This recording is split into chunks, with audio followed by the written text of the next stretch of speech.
did something I wasn't planning on doing, which is grabbing clothes to bring in the booth.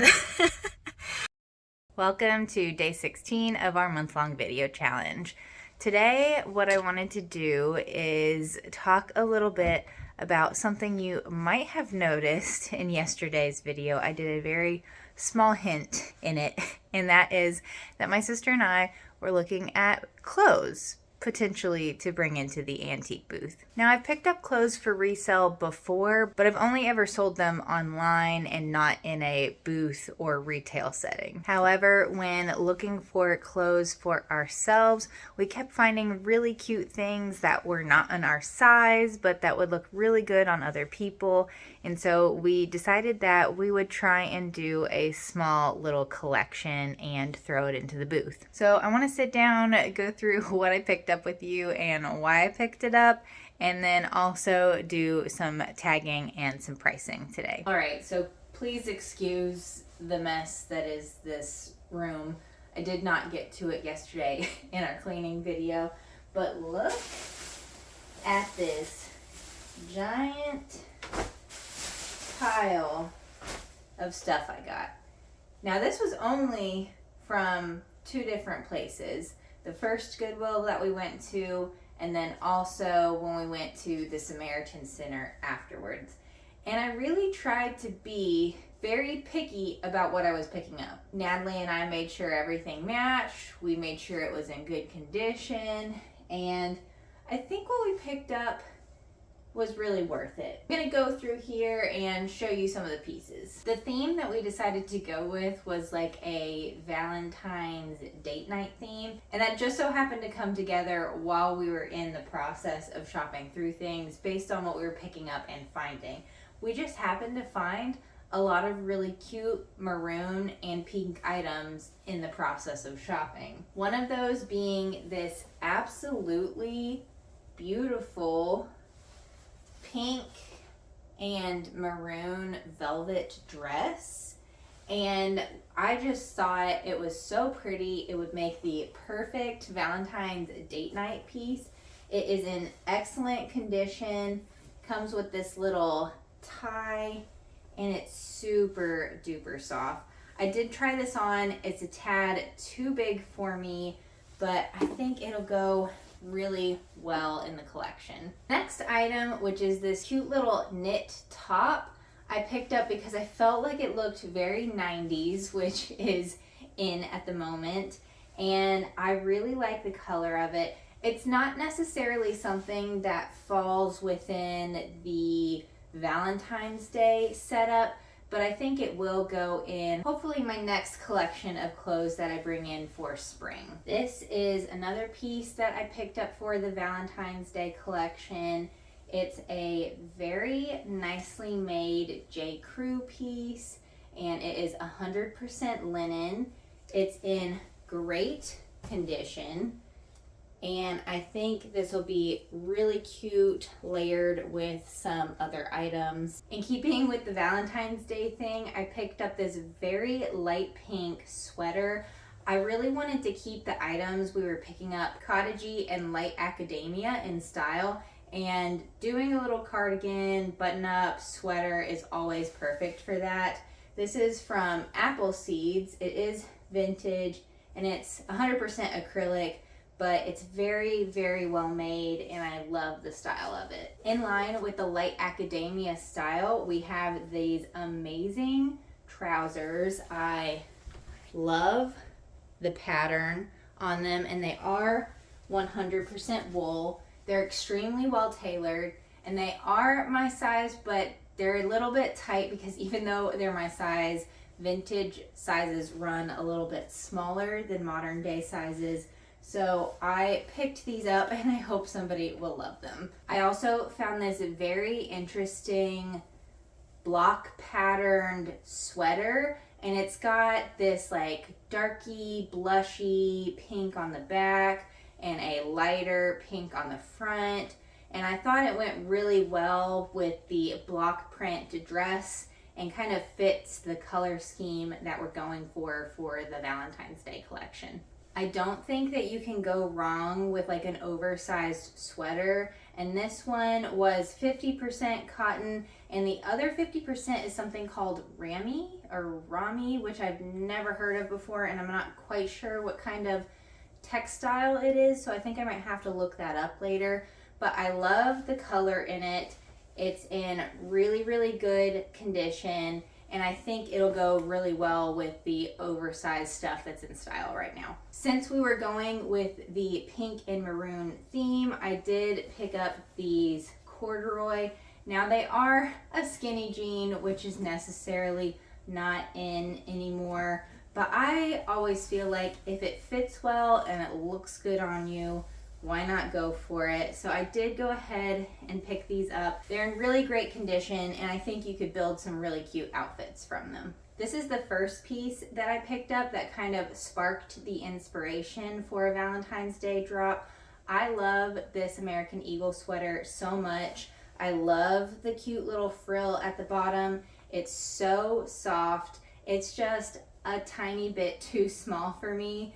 And I was like, I don't want to let this go. I think it would look really cute in a collection. And so that's when Natalie and I started pulling pieces out. This one I think is not vintage American Eagle, but it did kind of pull the whole collection together as we started looking at items. I also thought this piece was so perfect for our cold weather. It is an extra small, but I think it would be really cute for a youth or a teen.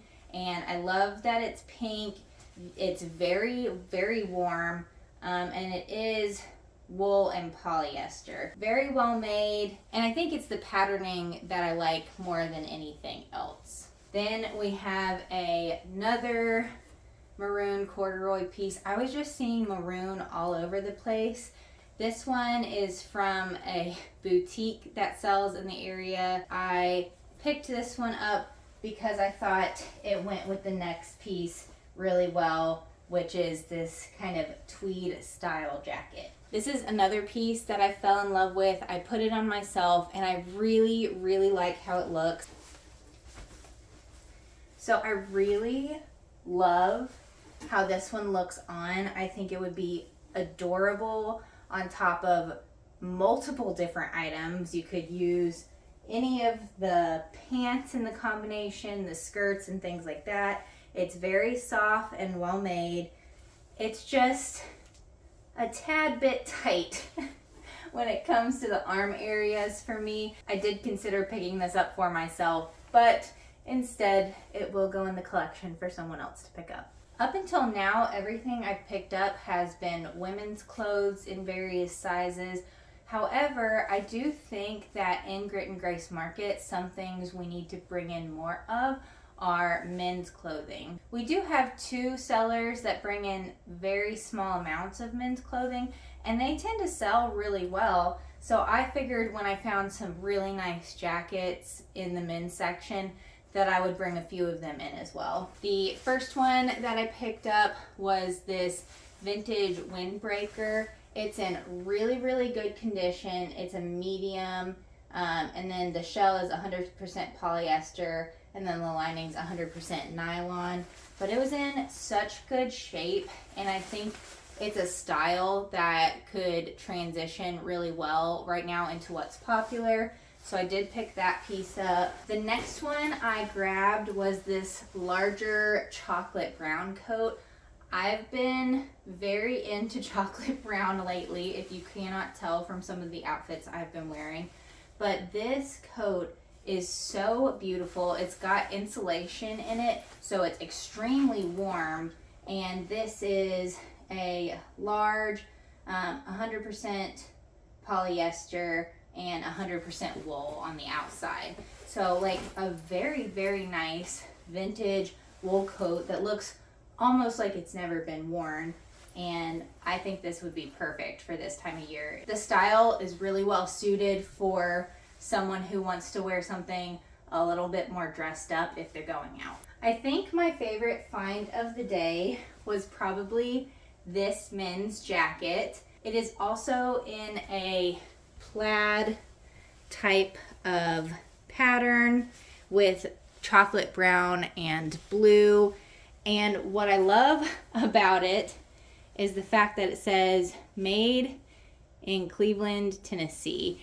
And the reason for this is because the old woolen mill that Grit and Grace is now located in used to be what's called Hardwick Clothing. And Hardwick Clothing used to produce all their clothing in the woolen mill before they moved to a new facility.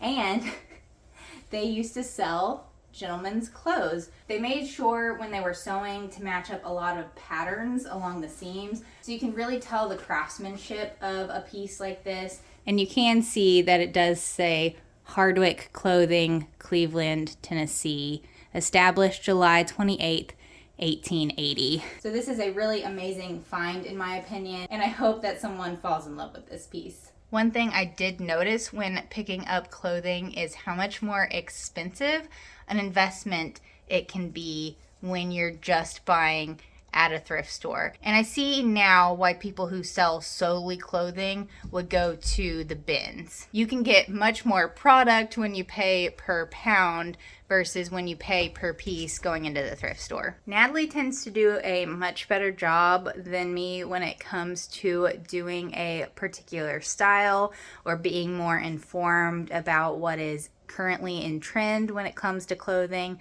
She does a much better job at pulling outfits together, whereas I tend to dress for comfort, but I am very invested in the quality of clothes, and I love picking out clothes for myself that I know are very well made. Like I said earlier, we weren't necessarily intending to bring clothes into the booth. We just so happened while we were thrifting to be finding really nice pieces. One of my resolutions for 2024, on top of getting onto my YouTube channel, was also to really invest in clothing and dressing myself this year in a way that really speaks to me. And I think that this is part of what I'm trying to go for this year. I really want to lean into the like academia style and the cottage core style. And I will be working on doing some of that as I move into February. I just wanted to be able to focus on the challenge in January this month. I'm really hoping that this collection does well as I bring it into the booth. I'm gonna sit down and try and get it priced this evening so that then I can bring it into the booth this week. I know today's video is not the most exciting thing in the world, but I took most of today just for myself to relax and just do things around the house. But I have a lot planned for the rest of this month, so I will see you tomorrow.